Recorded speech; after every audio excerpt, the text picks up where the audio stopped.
It's wild, exhilarating and unpredictable. Now it's unrestricted. The lid has come off the Australian Rally Championship in 2011 and the National Series is wide open. Wholesale changes have been made to the regulations to increase engine horsepower, making the cars faster and louder. Now we're running unrestricted, so we've got 400 horsepower at the wheels. We're running extractors, so the car's turbo boosts up a lot faster and sounds a hell of a lot better. Probably around about 40% more, so huge difference, and same amount of torque as last year, so the thing's really quick. And there's been a changing of the guard for competitors. No more Simon Evans or Scott Pedder. In their place, the men who've been chasing at their heels and are now challenging for the mantle. Leading the charge are Justin Dowell and Matt Lee, back in their active rally sport Mitsubishi Evo 9. So a lot of changes. The car's going to be a hell of a lot faster, sound a lot better, and be a lot more fun to drive. 2010 runners-up Mark Pedder and Lee Tierney return, aiming to go one better in the same Pedder suspension Evo 9 they campaigned last year. Yeah, really looking forward to this year. A few changes, new look. So the car's a rocket ship, so I can't wait to get out there and see how we go against everyone else. Steve Shepherd and John McCarthy spent last year developing the later model Sachs Evo 10 and showed glimpses of what might be possible with more seat time in the car. And let's not discount Ryan Smart, who raised a few eyebrows last season with some brilliant driving without the big budget needed to stay at the top. His Smart Motorsport Sports Evo remains largely unchanged with only a minor increase in horsepower. The experienced John Allen takes over co-driver duties from sister Rebecca, who's sitting alongside Molly Taylor in the WRC Academy. Eli Evans and Glenn Weston will fight for any podium they can among the better traction of the four-wheel drives.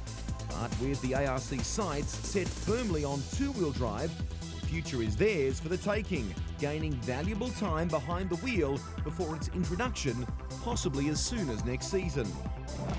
There is new blood as well, among them Mark Butcher from Tasmania, who steps up to the main game this season after successfully campaigning in the Apple Isle. This season gets underway here in Busselton, 3 hours south of Perth in Western Australia, at the Quit Forest Rally, one of the well-respected events on the national calendar. And that calendar has 5 events from around Australia, including 2 internationals. Queensland is round 2 for the joint ARC Asia Pacific event in May, with the Scouts Rally South Australia at the end of July. Coffs Harbour is home to Rally Australia this year, with the season finale back in Gippsland, Victoria at the end of the season. Aside of the new unrestricted four-wheel drive category, there's also the Junior Challenge, open to drivers under 28 in both 2 and 4-wheel drive. Those with an eye on the prize will get to run with the big guns at Rally Australia, and the winner of both categories gets a fully supported drive at the final round of the season. This initiative has drawn new faces back to the top level of rallying, including Victorian Will Orders in his two-wheel drive Nissan Silvia, and James Rodder from South Australia in his early model four-wheel drive Impreza. And let's not forget about the classics. They're back again in 2011 and represented in style this weekend. Ford versus Holden Muscle and the unmistakable sound of the BDG powered Escort. All this is designed to make rallying more exciting and attractive for everyone, whether you're watching among the crowd or as a competitor.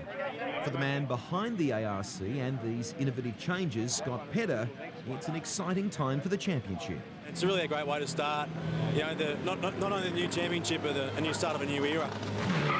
It's a bit different this year, isn't it? Unrestricted? Yeah, the cars are a lot faster, they're visibly faster. Not so much on the timesheets yet, but second run they will be. But down the back straight, they're carrying a lot more speed than last year, I reckon. How's that going to translate to tomorrow when we get out into the forest? Yeah, I think everyone you've spoken to have said, you know, certainly when the car gets into 4th and 5th gear, it's a lot faster, but they're a lot easier to drive, which, you know, as we know, higher horsepower is generally easier to drive. So, you know, I think we'll see some good times and we'll see some incredible competition as well. Heat 1 begins under lights, a double run around the tarmac roads lining the beach at Busselton. Justin Dowell's hopes of dominating from the start take an early dive. His high-performance dog box breaks in early testing, and he's forced to change to a standard road gearbox. 2 errors. Of course, going out on a Subaru box, I'm just not used to it, so I couldn't plug a gear when I tried to and lost a bit of time there and was pretty disappointed with myself. He is still second quickest, but it's Steve Shepherd, not Mark Pedder, who steals the limelight in these first 2 stages. The Sachs Evo 10 banking the first stage wins in 2011. To be perfectly honest, we were looking for that. We've won the stage here in previous years, so I knew I could do it, and we know the car can do it, so it was a case of stepping up to the plate and having a go. No, I was really happy with the stage until I saw Stevie Shep's time, but no, look, I was really happy with the way the car went, really happy with the way I drove. Pedder bags third at the end of the night ahead of Eli Evans in the 2-wheel drive Honda Civic Type R. A top performance in a demonstration of what's in store for 2011 and beyond. It's basically the same package as we had last year. We put a big pre-season in, and I think that's going to make the difference for us from last year to this year, is the time we've spent in the car beforehand. We've done 2 full events now, and we've done 2 other tests as well. So suspension changes and tweaks is about as far as we've gone. So, but we know it's a reliable little package. It's proven out in the forest, and you know we're going to continue that this year. As expected, it's the unrestricted cars that dominate on the tarmac. Ryan Smart relegated to 6th at the end of the evening behind local Alex Stone in the WRX STI.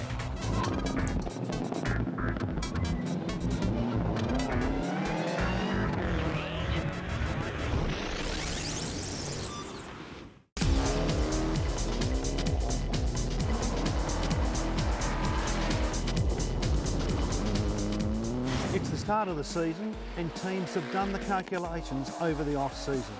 Many figure this could be their year. With restrictions lifted, cars will be able to go faster than they can handle. Unlike previous years, where getting the most out of a low-powered car was the name of the game. No turbo restrictor means more power, and more power when you really want it. The downside is more speed, putting emphasis on brakes, as approach speeds to corners will be much higher than in the past. Anyone who has driven these stages before will know just how fast to go through the river crossings and go over crests like this. Possibly it would have been flat out. This year it will be different. They'll need to back off slightly and effectively manage their speed. Otherwise it will be, ladies and gentlemen, fasten your seatbelt. With that thought from our rally expert, Heat 1 of the Quit Forest Rally continues in Nannup, 60 kilometres inland from Busselton. Steve Shepherd is philosophical about his early lead, mindful there's also an increased risk associated with more horsepower. I mean, we're talking a 25% increase at the wheels to the cars. That's going to put a lot of strain on the components. We're pretty confident. I mean, we've got a new car that's had a lot of parts on it, consistently upkept and looked after, and I think we should be right. Shepherd is right. Third quickest through the first stage of the day. Kinky, 5 seconds behind the leader. Local knowledge sees Lee Hines dominate the stage by 3.5 seconds from Ryan Smart, who jumps up the pecking order on gravel to be 4th outright. 300.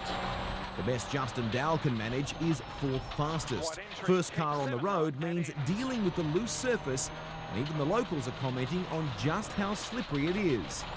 100. Short 8 left. 100. Tom Wilde pushes some of the more fancy drivers down the list. Growing up around here has an advantage. Wilde, quickest of the Premier League, despite the slippery conditions.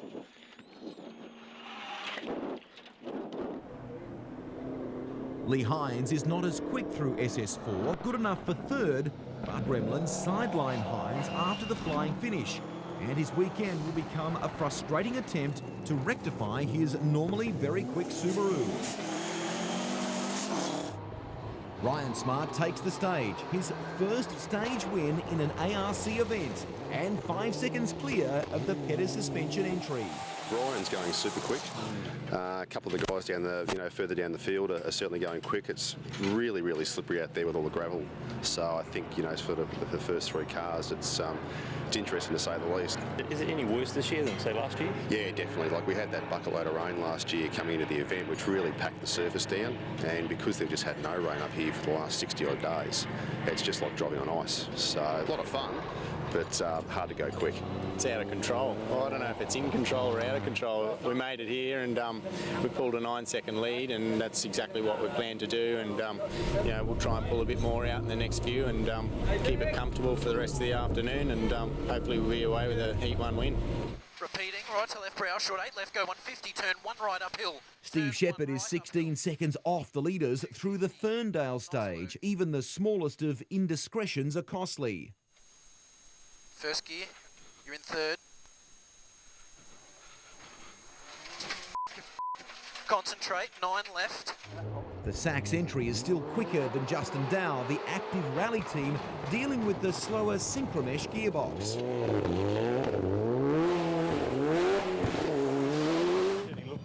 Mark Butcher comes into service after SS4 with suspension issues. He's on the spanners with the crew for the 20-minute service. Just broken 2 front strut and arm mount, so probably not a big job, but it's just a matter of if it's done any other damage that we can't fix. So, yep, we'll keep us busy for a few minutes anyway, give the boys something to do. The Honda Civic Type R is clearly the best two-wheel drive in the event, but Perth's Razvan Vlad's Ford Fiesta ST has hardly been languishing at the bottom of the leaderboard. Surprising many of the four-wheel drives, Vlad's 1.5-litre Fiesta XR4 has been remarkably quick. I really loved it. The first stage was absolutely great. Flat out, really good. The second one was getting cut up quite a bit, even by the time we got there. So I think it'll be pretty bad in the afternoon. Highlighting the cross-section of two-wheel drives is John Brunsma in the Trent V8 VE Holden Commodore. His aspirations are not about winning the championship, but living the dream of rallying a V8, like the guys he watched as a boy. He and Lisa White have their hands full, nearly 2 tons of the General's finest. Extremely difficult to handle on the West Australian marbles. Initially I just thought it was a lack of traction, and I was saying to Lisa that there's something wrong with the back end, there's something wrong there, and there's just a bolt that's snapped on us. So unfortunately it's always a $2 bit that causes you the dramas. What do you do from here? Try and find a VE sitting around that nobody's in and knock a bolt off out of it, and that's what the boys are doing at the moment. Simon Knowles snaps the top out of the front left brake rotor through Ferndale, but nurses the Otec Lubricants Corolla to service to effect repairs. Shepherd surrenders the outright lead to Ryan Smart, whose impressive performance on the gravel leapfrogs him to the top. Tom Wilde cross-entered into Premier League, the Junior Challenge, as well as the ARC, features well through the morning, leading 2 other WA drivers in the top 10. Queenslander Luke Page splits the locals Alex Stone and Chris Anderson, approaching the 5th special stage of Heat 1.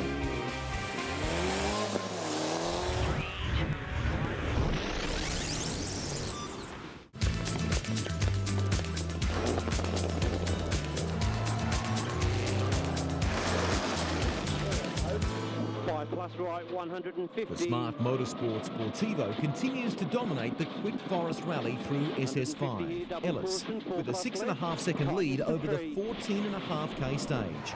Ryan Smart is firming as an early heat winner. Mark Pedder has slowed the slide and increased the traction through SS5. Second home, even with a short excursion into the Flora.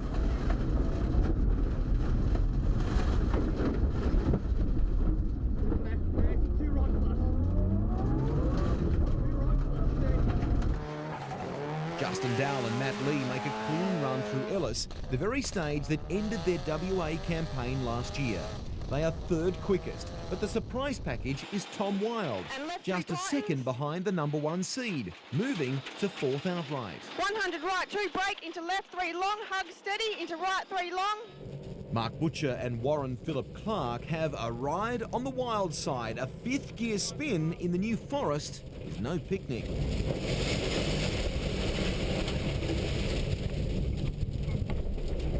Okay, where was that from?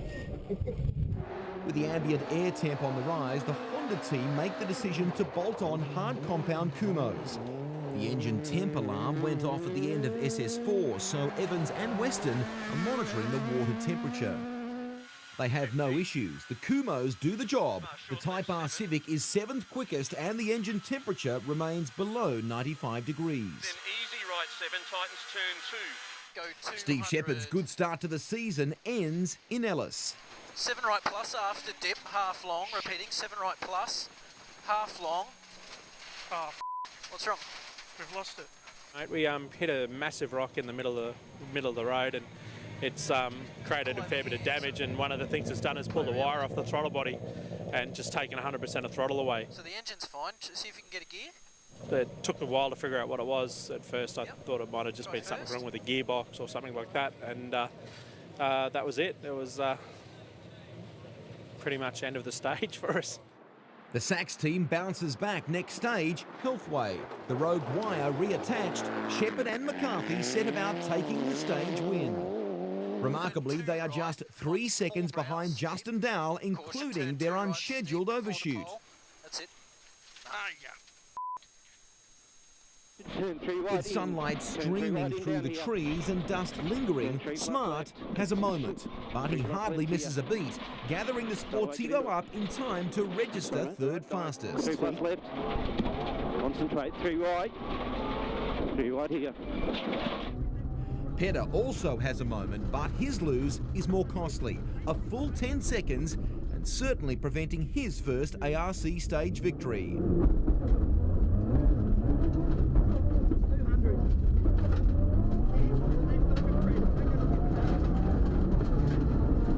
Chris Anderson and Ben SEARCY pick up their highest stage result for the weekend, 2 seconds behind Dowell in second spot. From the Junior Challenge ranks, Tom Wilde continues to impress. His 6th in stage will maintain his 4th outright in the ARC competition. And this despite an earlier model car and a change in fuel. So all running to the Premier League specs, which is the junior spec as well. So last year we were running Shell racing fuel, we're back to BP now, but we're still getting quicker times this year, so we're still happy with the car as it is. So it's running cheaper now and just as quick. The last 2 gravel stages of the day are repeats of Kinky and Ferndale. Understandably, all drivers are quicker over the roads, swept of all those marbles. Ryan Smart sets the standard through SS7, but Eli Evans is quick also over the swept stage. With only 1 hairpin to slow him, he records a time only 5 seconds slower than Smart in the 2-wheel drive on the Civic Type R. Dramas highlight the last gravel stage of the day. Eli Evans also has overheating issues again, and he and Glenn Weston monitor the temperature through to the finish without dropping time. 104. Then left 8 opens long, 102. They've been chasing down Tom Wilde, and they overtake the West Australian to lock in 4th outright. But Wilde has been having issues of his own. Unable to select 2nd or 5th gear, he drops 50 seconds on this stage and 2 places.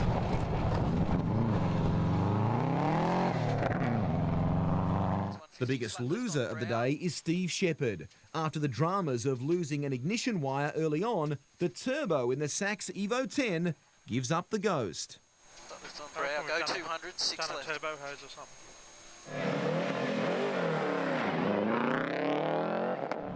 The short sprint stages finish Heat 1. Alex Stone is quickest, 41.7 seconds on his first run. 0.3 quicker than Justin Dowell's second attempt over the 850-metre mix of gravel and tarmac that is Nannup Oval.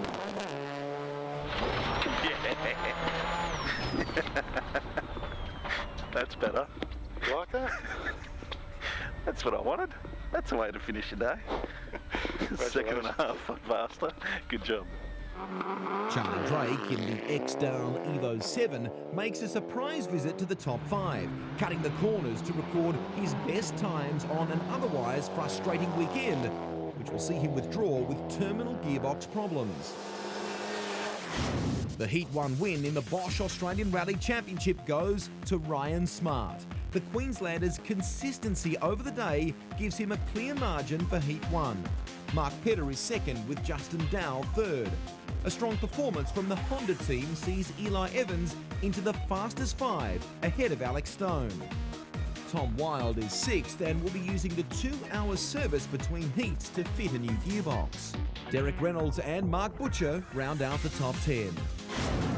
Heat 2 of the Quit Forest Rally is coming up later, but next, muscle car magic from the classics, all the action from the 2- and 4-wheel drive Junior Challenge.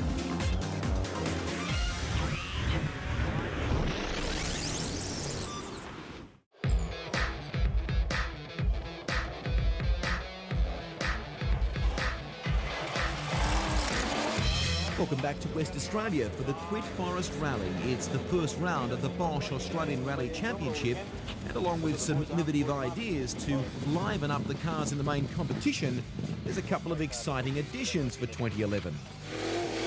The classics are back. These drivers and their cars represent everything that stirs the soul for rally enthusiasts. The roar of a V8 or the scream of a VDG Escort. This weekend, got both. But first we have the Junior Challenge for up-and-coming youngsters. The rallyschool.com.au Junior Challenge was established for drivers under the age of 28 to qualify from any of the first 3 rounds of the ARC and go through to their own final at the WRC round in Coffs Harbour. From qualifying they get to compete in Rally Australia in their car, and the winner from that will get to do Rally Victoria in our car, fully funded. By the time we get to South Australia, we're expecting over a dozen competitors to be vying for that opportunity. Local knowledge was always going to be an advantage for Tom Wilde. This is the one we want to qualify in because it's obviously our best chance to qualify. So, I mean, we get 3 points for every stage win as well as our end result points for the rally. So we still got to go fast, but you got to be there at the end to win it as well. Luke Page makes the trip here from Queensland, driving a Simon and Margot Knowles Evo 6. The opportunity to compete in the 4-wheel drive Junior Challenge sees him step out of the older Hyundai he's previously campaigned in ARC events. James Rodder from South Australia also figured on WA to increase his chances of qualifying. Here's Subaru Impreza well prepared. But nothing prepares 21-year-old Rodder for the result of his first outing at the Busselton Super Special stage. Left 3 down, 100 over flying finish, right 3 to stop. I think it's done a motor. Oh, you're joking. The 4-day trek across the Nullarbor and early advantage in the Junior Challenge up in smoke. The crew pull the engine overnight and Rodder fronts for the start next morning. Yeah, they ripped it out and ended up being a melted piston, so they ended up taking the piston out, swapping it over, and yeah, got it going at about 1:15 in the morning. After a shaky start on gravel in SS3, Tom Wilde dominates the weekend, clearly with one thing in mind. It's great for the sport to try and get us more publicity. I mean, that's the idea of it, to try and the next step up. We were wondering how to get to the next step and bringing that to WA as well. So like a qualifying round here is great for us. Luke Page is second quickest through SS3 and 4, but a broken front transfer case ends his weekend early. Qualifying will have to wait till the APRC round in Queensland. At 27, Will Orders makes no apology for being the oldest youngster in the 2-wheel drive Junior Challenge. His objective is simple. Oh, look, we're having fun. I think that's what it's all about. Look, you know, we've done 4 stages. We've got a 1.5-minute lead, so all we've got to do is just, you know, keep it on the road, get to the finish, and we've done our job. Jack Flanagan is no match for the more experienced Orders. The WA Junior finishing the weekend in 3rd place. Victoria's Ross Allen, driving a Nissan Bluebird, is only able to wrest a win from Orders in one stage, but it's all too little too late. Allen's issues with a broken rear axle mount and Orders' domination mean the two-wheel drive weekend goes to Will Orders, his eyes firmly set on the prize. By driving a two-wheel drive car this year, I think we'll prove to a few manufacturers that, you know, we're probably one of the guys that is you know, right for the picking for a factory ride. So Orders and Wild bank maximum points this weekend to take them both through to Rally Australia. They both win their respective Future Drivers Award. That's 4 free Kumos for the next event. They might not be able to win a national championship anymore, but they still win the hearts and minds of the other competitors and the crowd alike. This weekend sees 3 highlights in Classic.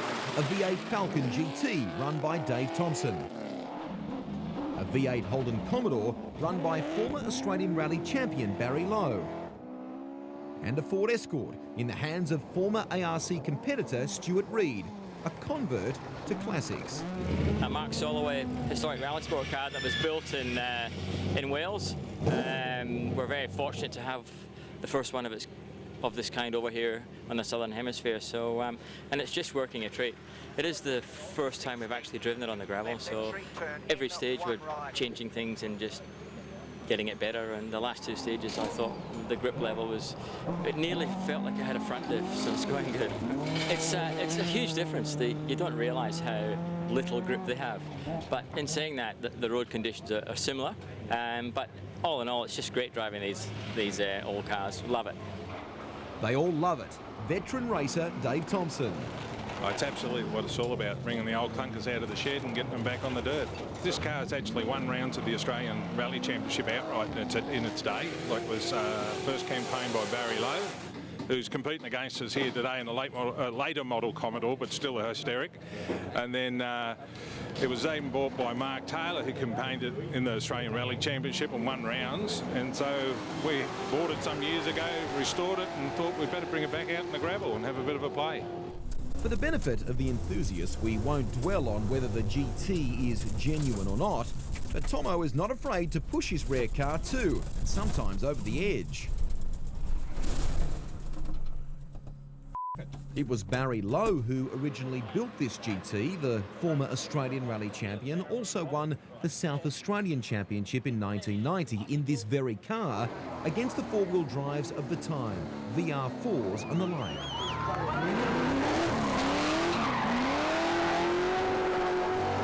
Drawn back to rallying when his sons built and presented him with a Holden Commodore, Lowe is relishing being behind the wheel again. Today's fantastic. Yeah, no, I'm just loving it today. Yeah, man, how can you not enjoy this? I think the whole concept of the public seeing the era that used to be 20 years ago is a fantastic idea. And looking at the crowds that are coming along and cheering, it's definitely working. So yeah, no, definitely looking forward to it. And it's a sensational weekend. Good crowds. Been very, very, very enjoyable. It's nice to get out there in the dirt and throw a few rocks and have the crowd behind us as much as they are. So yeah, excellent. Stuart Reid claims the top spot in the first classic round for the year. Dave Thompson bags 64 with Barry Lowe on 34. Coming up after the break, the action from Heat 2 of the Bosch Australian Rally Championship.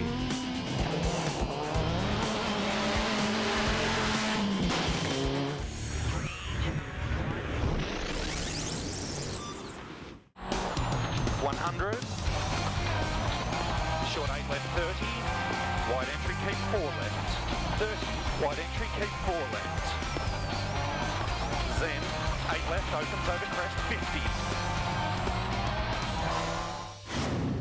50. In this year's Bosch Australian Rally Championship there is a real cross-section of motor cars. Probably the least most powerful, the Ford Fiesta front-wheel drive, 150 horsepower. Over here, the new class. The all-conquering four-wheel drive turbocharged cars with no restrictor now, 400 horsepower. Take a look at this one.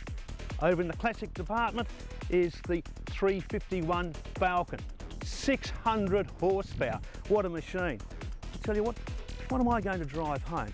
4 of those goes into this. Muscle is me.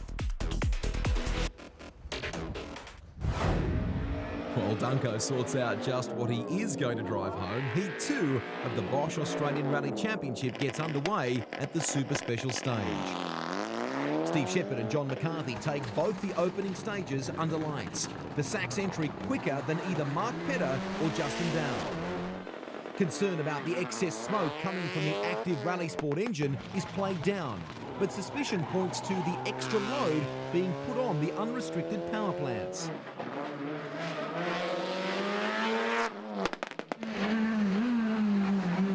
Eli Evans is fourth quickest in the two-wheel drive Civic Type R, but near disaster after the flying finish.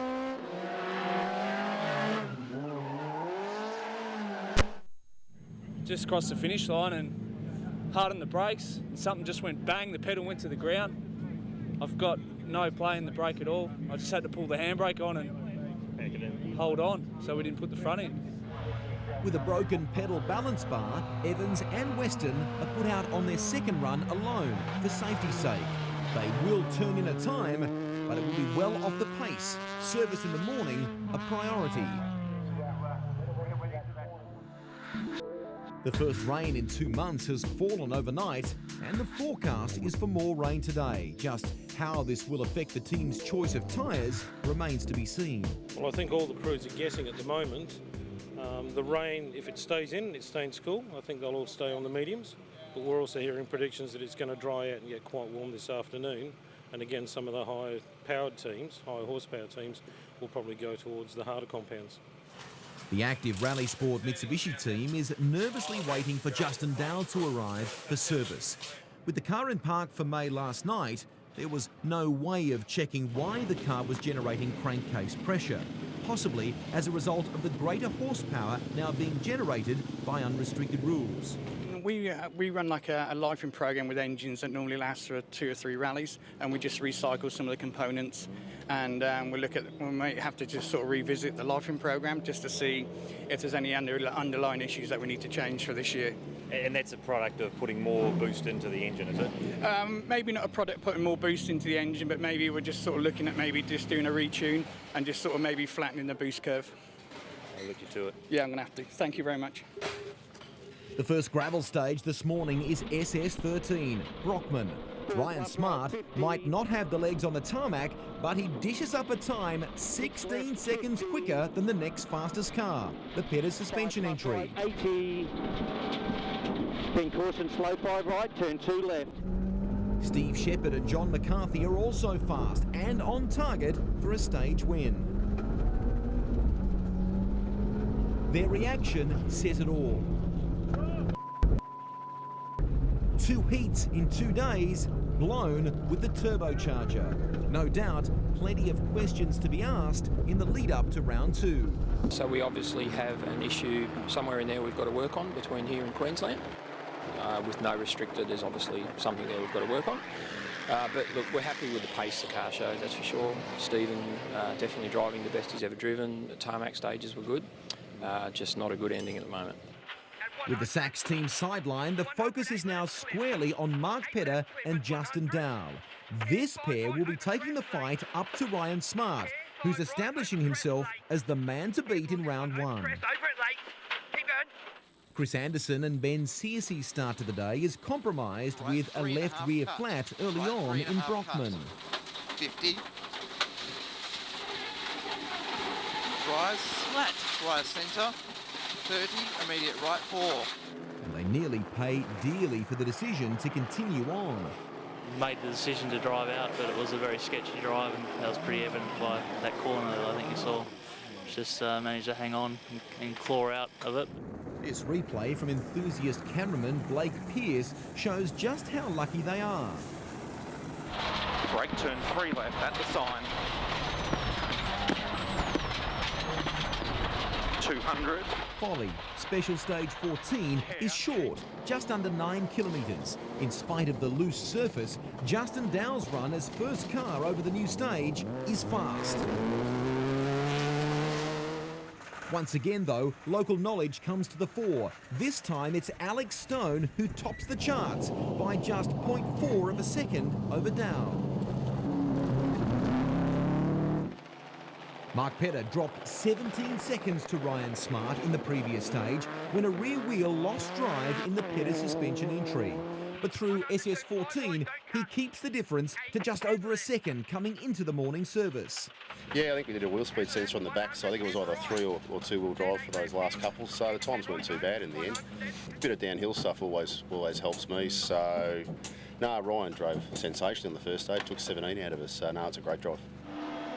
Running medium compound tyres, Eli Evans was 4th quickest through the first stage this morning. But a problem with the intercom robs him and Glenn Weston of anything better than 7th through Folly. Sign language is no substitute for the confidence of hearing and knowing exactly what the call for the next corner should be. And the 2-wheel drive Type R Civic drops crucial time, still managing to move up 1 place to 6th outright. Just pushing on this morning and just had intercom fail on the last one, so I'm hoping that's it for the weekend and we can continue on and you know, finish off the weekend on a high. SS15 Healthway Loop runs through much of the same roads as Healthway in Heat 1, just outside Nana. The start is different, a short burst to a hairpin drop.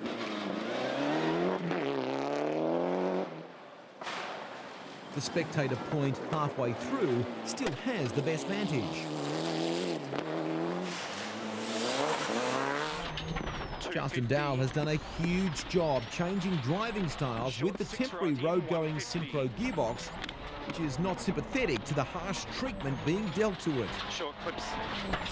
6 right in, 150.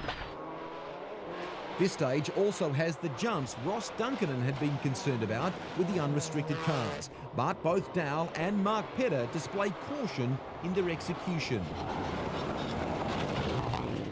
Ironically, the 2 cars that look fastest across this stretch are Ryan Smart and Eli Evans, both cars running close to 2010 spec. 21-year-old Andrew McDonald is much more cautious, but this is his first outing in the Subaru Impreza at the ARC level. We saw the Bustleton Junior in 2010 when he made the journey over from WA to compete in Rally Victoria. Mechanical issues and an off stopped his progress then. This time, the result is more final.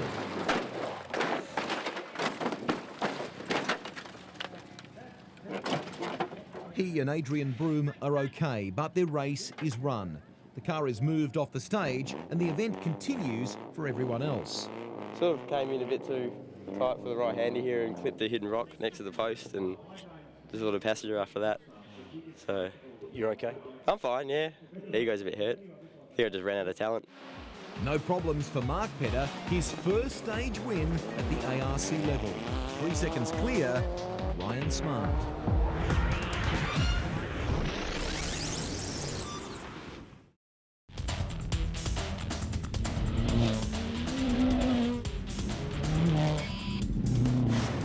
Ryan Smart and John Allen continue to dominate the first round of the Bosch ARC in the Quick Forest Rally in Western Australia. There's a 7-second gap back to Dowell, but the ride hasn't been without some anxiety for Allen, who crashed here with Darren Windus 2 years ago.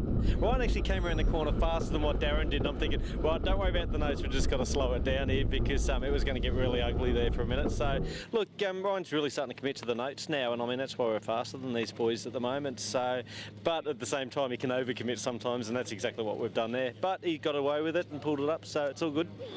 Tom Wilde is making the most of every opportunity to show he wants to be considered at the ARC level. The young man who lives local and loves his rallying is 4th fastest through Ellis, beating Eli Evans home by 0.6 of a second.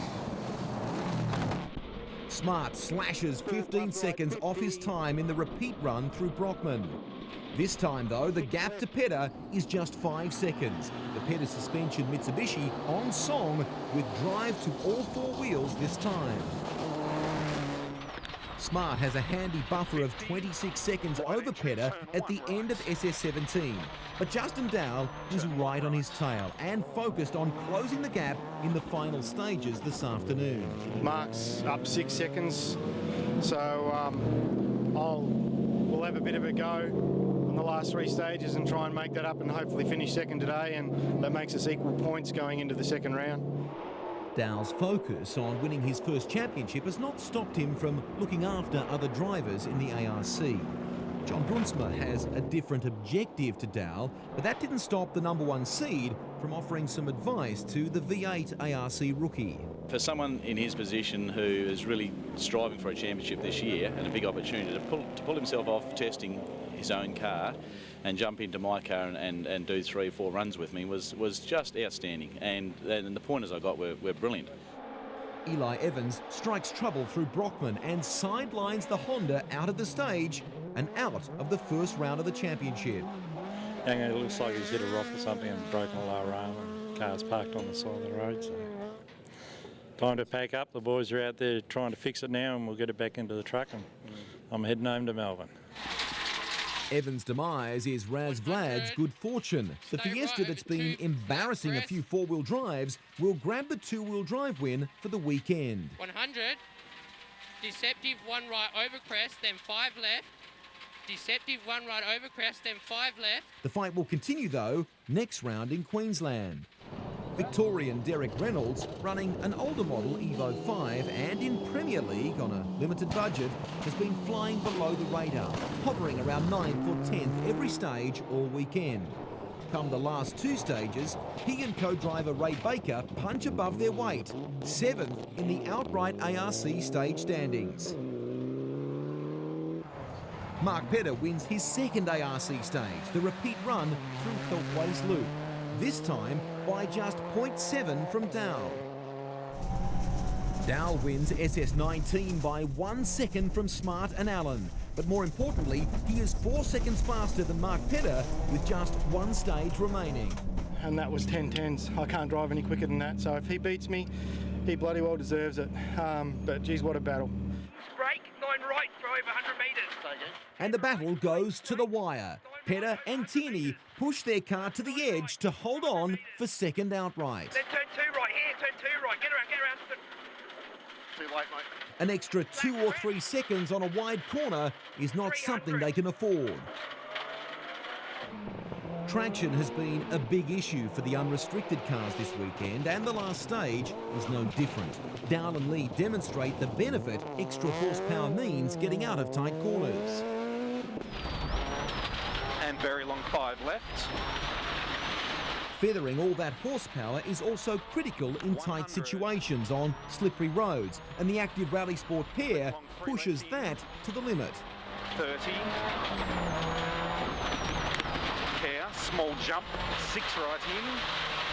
Small jump, 6 right in, into 4 left. 80. Ryan Smart is nervous, looking over his shoulder going into the last stage. On the verge of winning his first ARC round, the Queenslander has everything to lose, even with a 20-second lead. Go. 5 right, into 4 plus left. Dowell is quick, but the Pedder Suspension Evo 9 is quicker and provides Mark Pedder with his 3rd ARC stage win, and with it, a personal victory over Justin Dowell. 100, 5 right on the pump, finish. Yeah. Your first win, brother. Ryan Smart is only 3rd fastest on the stage, but it's a calculated drive, enough to ensure his first ARC round victory, the perfect start to his championship campaign. First win, mate. Can't complain with that. Must be pretty good. Yeah, a bit nerve-wracking into the last one, but you know, we did it. John's kept me level-headed all weekend, and you know, we're stoked. So Smart finishes 20 seconds clear of Pedder, with Dowell settling for 3rd this weekend. Locals Alex Stone and Tom Wilde make up the fastest 5 for Heat 2. The championship sees a 13-point lead to Ryan Smart, with Pedder and Dowell well in touch. A stellar performance by Tom Wilde, who is 1st in Premier League and qualifies for the 4-wheel drive Junior Challenge final at Rally Australia. Derek Reynolds collects 40 points for a weekend of reliability and consistency ahead of Eli Evans and Simon Knowles. Mark Butcher and James Rodder both make the top 10, as does Raz Vlad in the two-wheel drive Fiesta. Next stop on the Bosch ARC calendar, the International Rally of Queensland, May 13 to 15. We'll see you there for all the ARC and Asia Pacific rally action. Until then, check out the rally.com.au website for updates. Bye for now.